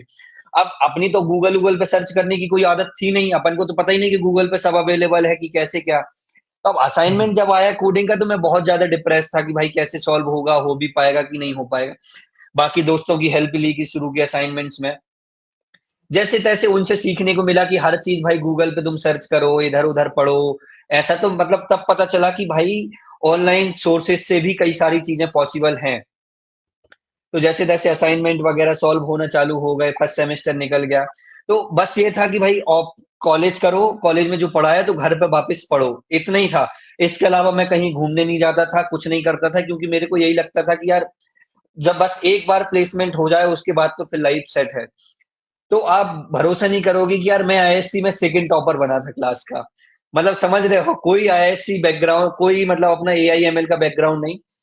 और आईआईएससी में नॉर्मली एमटेक में एक्सपेक्टेड नहीं रहता कि आप रिसर्च पेपर पब्लिश करोगे। मैंने रिसर्च पेपर पब्लिश किया था British machine vision conference London में। तो मतलब आप समझ रहे हो कि वो बिल्कुल एक्सपेक्टेड नहीं रहता है। मतलब 90% of the people don't have research paper, क्योंकि वो कोर्स वर्क में ही इतने बिजी रहते हैं। लेकिन मेरे को प्रोफेसर बहुत अच्छे मिल गए थे, राजीव सौंदरराजन नाम है सर का। तो उनका क्लियर है कि भाई किसी भी प्रोजेक्ट पे काम कर रहे हैं तो रिसर्च पेपर निकलना चाहिए उससे।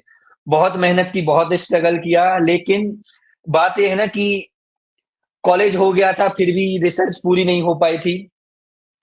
तो मैं कंपनी का काम सुबह करता था ऑफिस टाइम पे, और शाम को घर आके मैं अपने प्रोफेसर से मिलता था शुरू के दिनों में जब मेरी ज्वाइनिंग हो गई थी, कि अब ये रिसर्च का काम चल रहा है। तो मतलब ऐसा है कि कंपनी ज्वाइन करने के 3 महीने बाद जब मैं घर पे बैठ के अलग से 3-4 घंटे काम करता था, तो फिर उसके बाद देखा कि यार अपना पेपर भी रिसर्च, मतलब British machine vision conference London की कॉन्फ्रेंस में पेपर पब्लिश हुआ। तो मतलब यही बताना चाहता हूँ, it doesn't matter you have knowledge about AI ML और नॉट, और if you have any domain knowledge और not, you need to just start. मैंने स्टार्ट किया, मैं कभी नहीं सोचा था कि यार मैं रिसर्चर बन जाऊंगा इस डोमेन में। और जो कहानी अपनी 10th क्लास में थी कि वैज्ञानिक बनना चाहते हैं शिवम, वैज्ञानिक का मतलब ही यही है कि आप भाई कुछ ना कुछ नया इन्वेंट कर रहे हो। तो बस बढ़िया है अपना रिसर्च, मतलब कंपनी में भी, क्वालकॉम में भी रिसर्च पेपर पब्लिश किए हैं, पेटेंट्स वगैरह निकाले हैं। अब पूरा रिसर्च एक्सपोजर है। तो यही है, आईआईएससी में तो पूरा मतलब अपना बहुत अच्छा लाइफ है, बहुत अच्छा कैंपस है। ऐसा लगता है कि पूरी लाइफ आईआईएससी के कैंपस में निकल जाए, क्योंकि जब आईआईएससी छोड़ रहे थे तब लग रहा था कि यार इतने अच्छा कैंपस, इतने अच्छे हॉस्टल, इतना अच्छा खाना अब वापस लाइफ में नहीं मिलेगा। तो यही है। Nice journey Shivam. तो मेरा इससे रिलेटेड एक क्वेश्चन है, जब आप बीटेक में थे तो आपने बताया कि आपकी जॉब आपके कैंपस में कंपनीज आई थी लेकिन आपका प्लेसमेंट नहीं हो पाया था टीसीएस आईबीएम जैसी कंपनीज में। तो जब आप आईएससी में आप जब प्लेसमेंट राउंड्स में बैठे, जब कंपनियां आपके कैंपस में आई, तब आप किस माइंडसेट के साथ बैठे थे? तब आपके मन में ये था कि यार मेरा बीटेक में भी नहीं हुआ है, अब एमटेक में भी सेम सिचुएशन है, तो बीटेक और एमटेक में क्या डिफरेंस था? किस माइंडसेट के साथ आप बैठे थे? और कोई टिप्स जो आप हमारे व्यूअर्स के साथ शेयर करना चाहें? तो बीटेक में मैं बताया ना, फाइनेंशियल सिचुएशन इतनी ज्यादा खराब थी अपनी कि पहला प्रायोरिटी तो पैसा थोड़ा बहुत अर्न करना था। और फिर मैं जामवंत वाली स्टोरी बताया कि यार घर वालों ने बोला कि यार तुम कर लोगे, तो आप कॉन्फिडेंस आ गया, अपन ने इंग्लिश भी सीख ली। तो मेन फोबिया अपन को इंग्लिश का था। तो बात ये है ना कि जो 3 महीने का गैप मिला था ना, क्योंकि कोविड चल रहा था, एडमिशन मतलब काउंसिल सिलेक्शन से लेके एडमिशन तक का, उतने टाइम ये था कि यार मैं बहुत ज्यादा केयरफुल हो गया था कि यार मेरे को प्लेसमेंट लेना है। तो मैं कई सारे अपने सीनियर से कनेक्ट किया कि क्या-क्या पूछते हैं। अब मैं पूरा बिल्कुल फ़ोकस कर रहा हूँ कि जॉब कैसे लेनी है, क्योंकि अपनी मेन प्रॉब्लम यही। तो मैं बताया ना कि 3 महीने में पूरा एआई-एमएल जो 2 साल में कराते हैं, वो पूरा सिलेबस करके ऑनलाइन अपन किसी कोर्सेज़ वगैरह से करके चले गए थे। तो अब अपन वैसे ही बाकी बच्चों से आगे हो गए हैं। तो जैसे ही पहले दिन कंपनी आई क्वालकॉम 6 महीने बाद, वैसे ही अपन ने इंटरव्यू क्लियर कर लिया। तो बात यही है कि हमेशा थोड़ा-सा केयरफुल हो जाओ। एक बच्चे में देखो, एक क्लास में 50 बच्चे हैं और कंपनी आ रही तुम्हारी रेंजिंग 5 लाख से 50 लाख के बीच में। बच्चे वही हैं, टीचर वही हैं, सब कुछ वही है। उसी में क्लास में से कोई 5 लाख, 10 लाख का पैकेज मिलेगा, किसी को 50 और 80 का मिलेगा।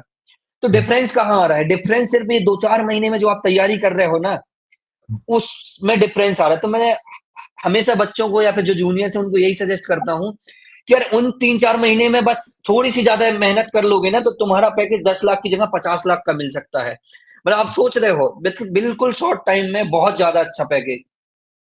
तो मैंने उस शुरू के 6 महीने में हद से ज़्यादा मेहनत करी थी, मतलब मैं कुछ नहीं सिर्फ पढ़ता था, तो उसका रिज़ल्ट आज मैं अपनी लाइफ़ में देख रहा हूँ कि यार नहीं करता तो फिर 5-10 लाख वाली कंपनी भी आती हैं, तो उसमें होता है, क्योंकि किसी ना किसी का तो कंपनी में होता ही है ना सिलेक्शन, कम में और ज़्यादा में। तो मेरा नेक्स्ट क्वेश्चन लाइक शिवम कुछ मतलब ऐसा रहेगा कि आप जैसे कॉलकॉम में काम करते हैं, मैंने आपका लिंक्डइन प्रोफाइल भी देखा है, कंप्यूटर विजन और एआई एमएल से रिलेटेड मतलब आपका सारा काम है। हमारा ये जो पॉडकास्ट है वो ग्रेजुएट्स देखते हैं, तो आजकल एआई एमएल बहुत ट्रेंडिंग भी है, हर कोई एआई एमएल के कोर्सेज भी लेना चाहता है। तो आप अगर हमारे व्यूअर्स के साथ एक रोड मैप शेयर कर पाए डेटा साइंस के लिए, एआई एमएल के लिए, तो आपका क्या सजेशन रहेगा इसके लिए? तो यार मैं काफ़ी बच्चों से इंटरेक्ट किया हूँ, मतलब मैं टॉपमेट का यदि नाम सुना हो तो उसमें वन ऑन वन इंटरेक्शन होता है। आप भरोसा नहीं करोगे, मैं 1600 से ज़्यादा लोगों के साथ वन ऑन वन कर चुका हूँ अभी। तो मैं क्या देखा, ऑब्जर्व किया कि बच्चे यार एक रैंडम एमएल कोर्स कर लेते हैं किसी भी यूट्यूब से, और वो अब बोलते लाओ जॉब दो।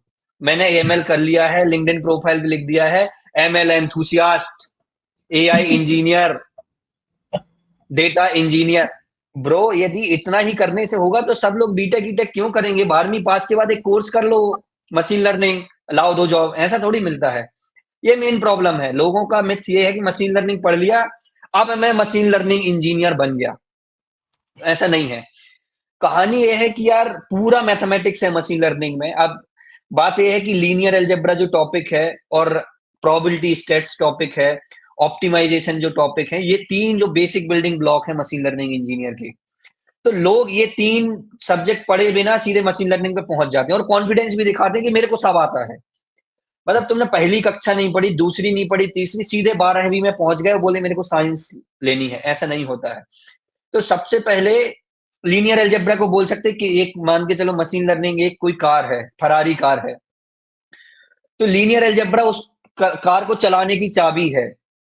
और कितना स्पीड से जाना है, कितना क्या करना है, वो है प्रोबेबिलिटी और स्टेट्स, मतलब जो एक्सेलरेटर है। तो यदि आपको यही नहीं पता कि कितनी स्पीड से जाना है और कैसे भाई कार को स्टार्ट करना है, तो आपके पास खूब फरारी कार है, उससे अच्छा तो किसी तीसरे आदमी का ऑटो है, कम से कम चलता तो है। तो बात यह है कि यार ये 3 सब्जेक्ट लोग नहीं पढ़ते हैं और वो लोगों को पता भी नहीं है। तो ये 3 सब्जेक्ट यदि कोई पढ़े तो यार बाकी में वो अच्छे पैकेजेस के लिए ट्राई कर सकता है। मैंने भी मतलब आईएससी में यही सीखा कि यार ये 3 सब्जेक्ट जो कोर मैथमेटिक्स वाला पार्ट है, तो ये 3 सब्जेक्ट करो, फिर मशीन लर्निंग पढ़ो और फिर डीप लर्निंग। तो डीप लर्निंग मेन ही है जो इंडस्ट्रीज में काम हो रही है। मतलब मशीन लर्निंग तो मिसनोमर वर्ड है, कोई मशीन लर्निंग इस्तेमाल नहीं करता, सारे लोग डीप लर्निंग इस्तेमाल करते हैं। तो डीप लर्निंग और कैसे इंप्लीमेंट करते हैं उसका पाईटॉर्च वगैरह, तो वो सब पढ़ोगे तब जाके कुछ ना कुछ आपका एआई एमएल में हो जाएगा। मतलब सिर्फ एक सब्जेक्ट पढ़ लेने से कुछ नहीं होता है। ओके, सो शिवम, यहाँ पर ना मतलब मेरा थोड़ा सा नॉन टेक्निकल क्वेश्चन ये है कि लाइक मैं आपका लिंक्डइन देख रहा था, इंस्टाग्राम भी देख रहा था, तो अगर मैं बीटेक तक का शिवम को देखूं जिसे इंग्लिश नहीं आती, जुगाड़ू है, ठीक है, और बात करना आता है, एक्सट्रोवर्ट बन चुका है, कॉन्फिडेंट भी है और मोरल भी उसका ही है, लेकिन दूसरी तरफ एक शिवम ऐसा भी दिखता है कि जो टीसीएस विप्रो में प्लेस नहीं हो पाया, इंग्लिश में उसका कॉन्फिडेंस इतना है ही नहीं है, ठीक है, और थोड़ा सा एट टाइम्स कई बार डिप्रेशन में भी वो आ जाता है करियर को लेके कि यार आगे क्या करना है करियर में, क्योंकि फाइनेंशियल बैकिंग इतनी स्ट्रांग नहीं है। लेकिन उसके बाद शिवम 1 साल जी तोड़ मेहनत करता है, 2 साल आईआईएससी बेंगलोर में बहुत मेहनत करता है, फिर प्लेसमेंट बहुत अच्छी कंपनी में हो जाता है। तो ये जो ऐसी नहीं है कि ओवरनाइट सक्सेस है, ये रातों रात सक्सेस है। ये तपस्या है जो 3-4 साल आपने की, ठीक है, टाइम दिया, एक बहुत सारी सैक्रिफाइसेस भी किए होंगे। तो अभी जब मैं आपका लिंक्डइन देख रहा था, इंस्टा देख रहा था, तो मैंने देखा कि टाइम स्क्वायर, मतलब यार न्यूयॉर्क जैसे शहर में, यूएस में, वहां पर आपका पूरा प्रोफाइल वगैरह चल रही थी, वीडियो चल रही थी उस पर, ठीक है, आपने अपने मम्मी पापा को इतनी अच्छी लाइफ दी, जैसे आपने बताया कि 40 से ऊपर तक का पैकेज, मतलब जो आपने कभी सपने में भी सोचा था, ना ही आपके फैमिली ने सोचा होगा। तो इतनी, अगर मैं आपकी अचीवमेंट्स की बात करूं, गांव से लेकर शहर में आना, घर बनवाना शहर में, इतना अच्छा पैकेज, हाई पेइंग जॉब, फिर टाइम स्क्वायर में वहां पर आपकी फोटो हुई, और लिंक्डइन पर अभी आपने, लिंक्डइन पर 1 लाख से ज्यादा फॉलोअर्स होना, ये बहुत बड़ी अचीवमेंट्स है, ये 4 से 5। तो अभी एक तो मेरा 2 क्वेश्चन है इसमें। पहला क्वेश्चन है कि तो थोड़ा सा आप अपने अपने इमोशंस के बारे में बताइए, क्योंकि ना लोग ऐसे, मतलब एक ये ट्रेंड है सोसाइटी में कि यार लड़के इतने एक्सप्रेसिव नहीं होते और वो थोड़े से हम्बल होते हैं, तो लड़के अपने इमोशंस को इतने बयान नहीं करते। तो आई वांट कि लिंक्डइन पर आप शेयर करते हो, लेकिन अपने वर्ड्स में, मतलब एक पॉडकास्ट के थ्रू, हमारे पॉडकास्ट के थ्रू, अब हमारे जो व्यूअर्स हैं और जो आपके फॉलोअर्स इस पॉडकास्ट को देखेंगे, उन्हें अपने इमोशंस को बताइए कि जो ये शिवम की लाइफ टर्न अराउंड हुई है उसकी मेहनत से, और जो उसके अचीवमेंट्स आए उन्हें देख के कैसा लगता है। आप अपने मम्मी पापा को अपने अपने इतनी अच्छी लग्जूरियस लाइफ दे रहे हैं, इतने सपने उनके पूरे कर रहे हैं, तो वो सब कैसा लगता है। प्लस आज जब आप गांव में जाते होंगे, तो लोग आपको as a role model, as inspiration देते हैं, और पेरेंट्स बोलते होंगे कि भाई शिवम जैसा बनना है। आपने वो एक बार सेट किया है, वो एक थ्रेशोल्ड किया, भाई आपको लोग देखते हैं। और ऐसा नहीं है कि यार कोई फर्जी मोटिवेशन पेलना है या फिर बहुत अनप्रैक्टिकल बात करनी है, प्रैक्टिकल सी बात है, एक गांव का लड़का मेहनत से ऊपर उठा है। तो इसके बारे में थोड़ा सा बताइए।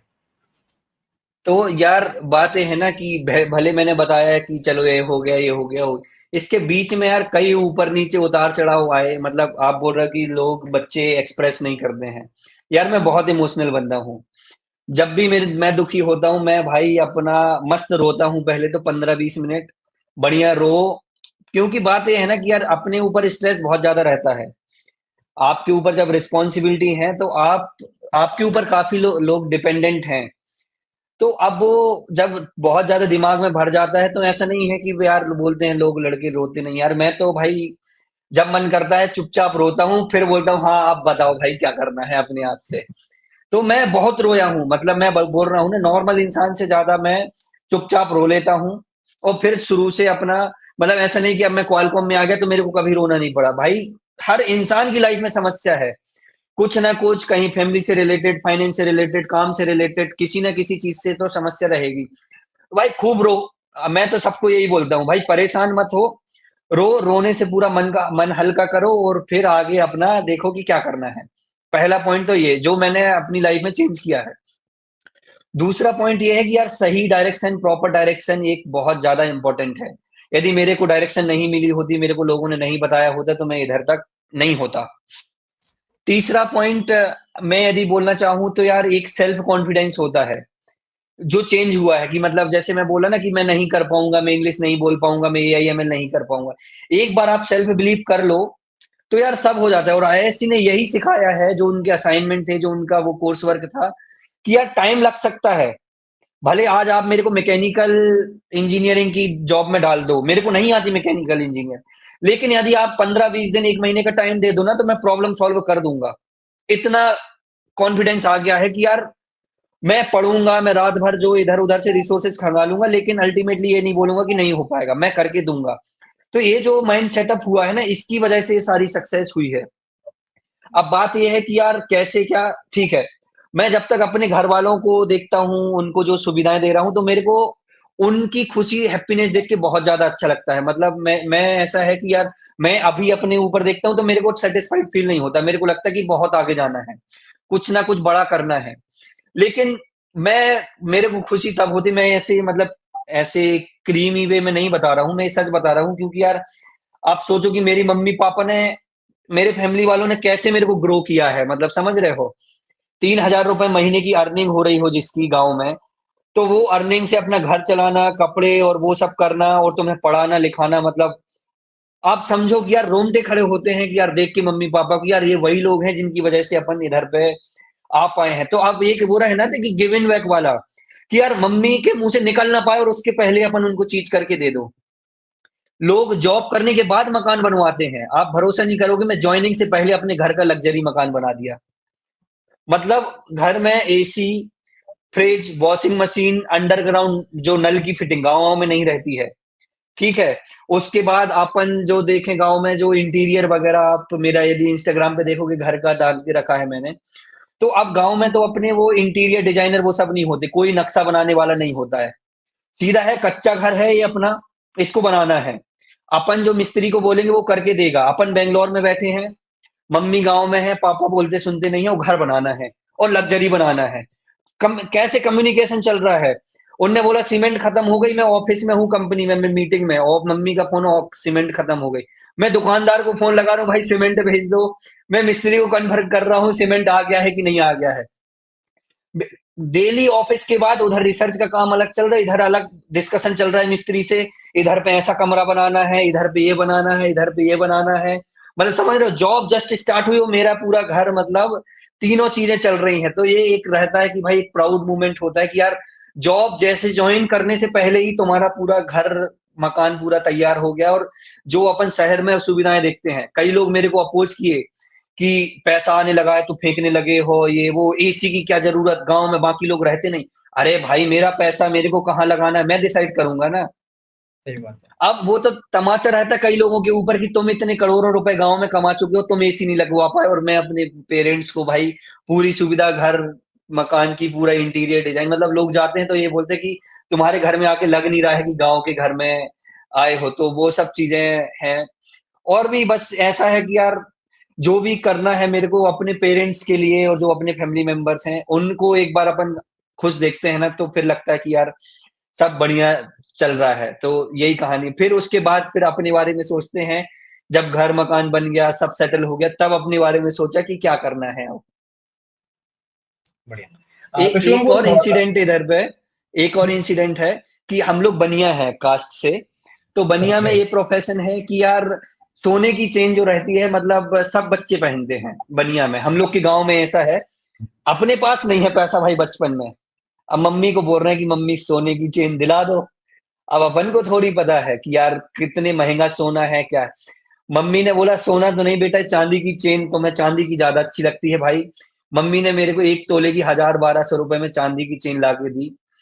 तो मतलब सोच रहे हो, फिर जब लोगों का रहता है ना कि यार तुम बड़े होगे, मतलब तुम्हारा सबसे पहले क्या करोगे, मेरा यही सपना था कि पहले तो सोना की चेन खरीदना है।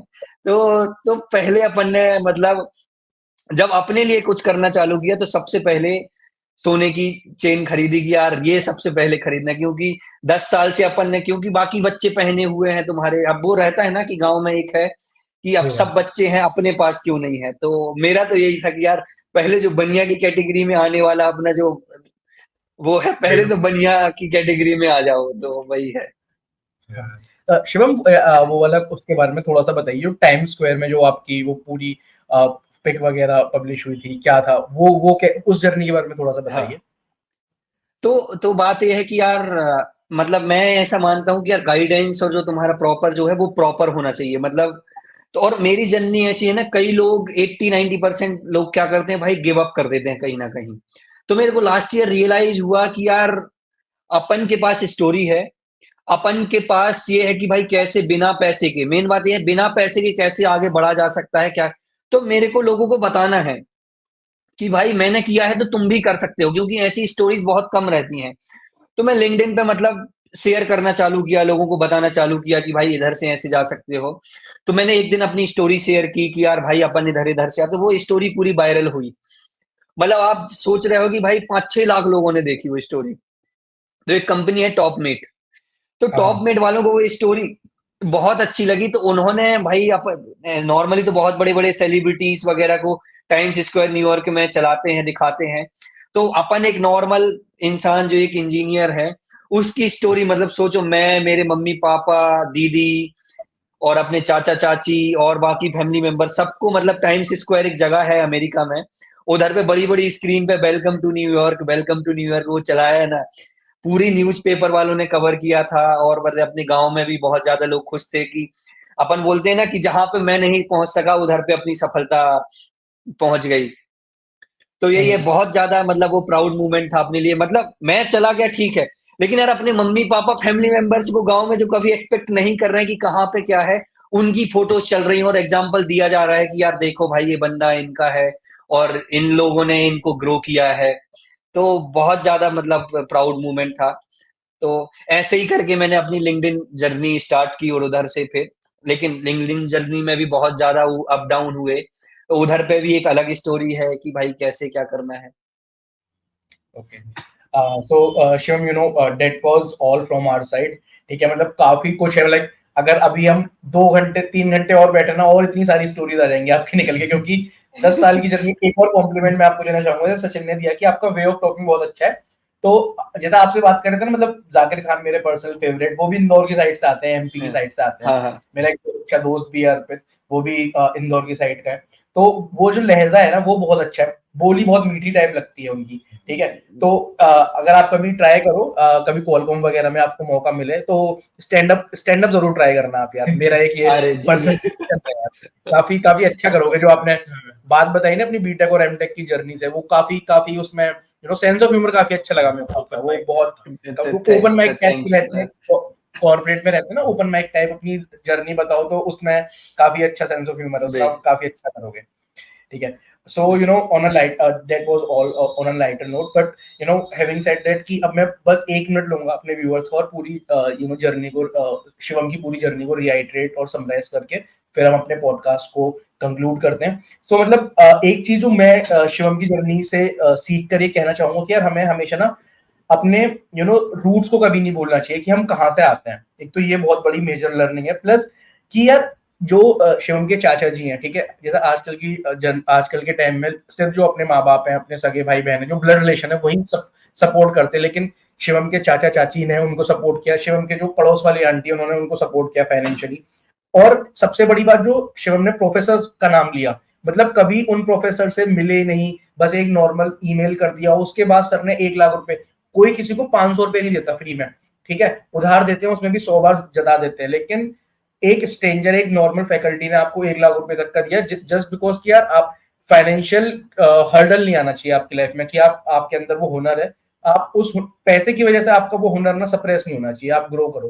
तो ये शिवम की कहानी सिर्फ एक शिवम की कहानी नहीं है, उनके माँ बाप के सैक्रिफाइसेस की, शिवम के चाचा चाची के सपोर्ट की, उनके जो उनके प्रोफेसर थे, तो जो आउटपुट आ रहा है वो शिवम का है, पूरी हर चीज शिवम ने झेली। लेकिन ये जो छोटी छोटी सक्सेस, जो छोटे छोटे सेक्रीफाइसेस किए हैं शिवम के, सोसाइटी, जो शिवम के इर्द गिर्द लोग थे, उनके दोस्त थे, उनके मेंटोर्स थे, प्रोफेसर, पेरेंट्स, रिश्तेदार, उन सबसे मिलके शिवम की लाइफ शेप्ड हुई है। और जहां शिवम आज पहुंचे ना, ये उन्हीं लोगों का नतीजा है और उन्हीं के कर्मों का फल है, जो शिवम आज इतनी बड़ी इतने अच्छे मुकाम पर पहुंच पाए। So on that note, it was our honor to have you on our podcast, Shivam. It was so glad to have you, और बहुत ही ज्यादा इंटरेक्टिव सेशन था, और one of the best podcast that we have ever produced so far, और बहुत बहुत ज्यादा मजा आया। So that was all from our side. Thank you so much for inviting मी।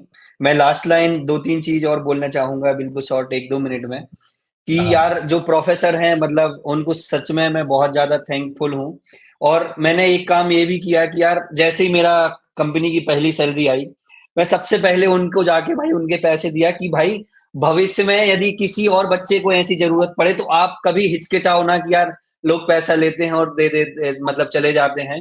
तो मेरे को लगा कि यार उनने इतना बड़ा किया है, तो मैं फिर जाके पहले दिन पे मतलब जो सैलरी जिस दिन आई उसी दिन सर से कांटेक्ट किया और सर को मतलब बोला कि सर ये कभी किसी और जरूरतमंद को लगे तो आप मतलब कभी संकोच मत करना। दूसरा पॉइंट ये है कि यार जो भी सब कर रहे हैं ना, कई लोग आपको पीछे टांग खींचने वाले होंगे, कई लोग हेट फैलाएंगे, कई लोग आपके बारे में बुराई करेंगे। जैसे मैंने लिंक्डइन की जर्नी स्टार्ट की, तो जैसे ही आपको लोग ज्यादा जानने लगते हैं ना, पॉजिटिव नेगेटिव दोनों साइड के लोग मिलते हैं, कि 80 लोग अच्छा बोलेंगे लेकिन 20 लोग तो भाई भगवान को भी गाली बकते हैं। सही बात। मतलब वो गाली, फिर तो अपन इंसान है, अपन को भी बकते हैं। मैं अभी जैसे लिंक्डइन पे मतलब मेरे 10 महीने में 0 से लेके 2000 से लेके 1,30,000 फॉलोअर हो गए। तो मैं कई कमेंट मतलब 80% पॉजिटिव कमेंट आते हैं, 10-15% लोग नेगेटिव भी बोलते हैं। तो मेरा यही है, सबको एक शायरी जो है मतलब बहुत फेमस है, सबको अपनाना चाहिए कि ख्वाहिश नहीं मुझे मशहूर होने की, ख्वाहिश नहीं मुझे मशहूर होने की, आप मुझे जानते हो बस इतना ही काफ़ी है।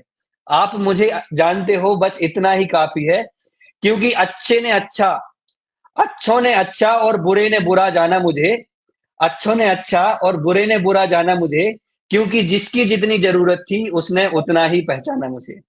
तो ये एक जो शायरी है सब लोग रेजोनेट कर सकते हैं कि भाई चिंता मत करो, जिसको तुम्हें बुरा सोचना है बुरा सोचो, अच्छा सोचना है अच्छा सोचो, हम अपने पाथ पे भाई आगे बिल्कुल बढ़ ही रहे हैं। तो सही बात। थैंक यू सो मच, और जो भी अभी तक सुन रहे हैं मतलब सच में वो अपना टाइम इस पॉडकास्ट के लिए और मेरे को जानने के लिए दिए हैं, तो उनके लिए भी बहुत-बहुत thank you. Okay, Shivam. So have a nice day. Thank you so much. Thank you Shivam.